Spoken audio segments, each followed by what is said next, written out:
MSN football ടോക്സിലേക്ക് അവർക്കും സ്വാഗതം. അങ്ങനെ ഇപ്പോൾ ആഴ്സണൽ പ്രീമിയർ ലീഗിലെ കിരീടത്തിലേക്ക് ഇപ്പോൾ പോയിക്കൊണ്ടിരിക്കുകയാണ്.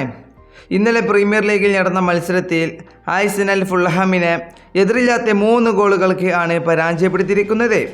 ഇന്നലത്തെ മത്സരത്തിൽ ആഴ്സണലിന് വേണ്ടി ഗോളുകൾ കണ്ടെത്തിയിരിക്കുന്നത് വിക്ടർ ജിയോക്രേസ്, ബുക്കായോ സക്കോ എന്നിവരായിരുന്നു.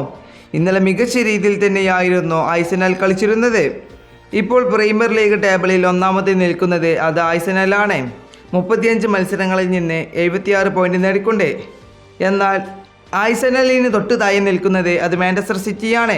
സിറ്റിക്ക് 33 മത്സരങ്ങളിൽ നിന്ന് 70 പോയിന്റ് ഉണ്ട്. സിറ്റിയും ആഴ്സണലും ഇപ്പോൾ 6 പോയിന്റിൻ്റെ വ്യത്യാസത്തിലാണ്. അതുപോലെ തന്നെ സിറ്റിക്ക് 33 മത്സരമാണ്, അതായത് 2 മത്സരത്തിൻ്റെ കുറവുണ്ട്.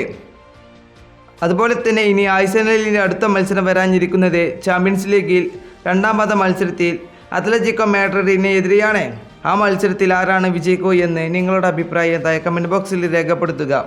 ഫുട്ബോൾ വാർത്തകൾ അറിയാൻ വേണ്ടി നിങ്ങൾ ഈ ചാനൽ തീർച്ചയായും സബ്സ്ക്രൈബ് ചെയ്യുക.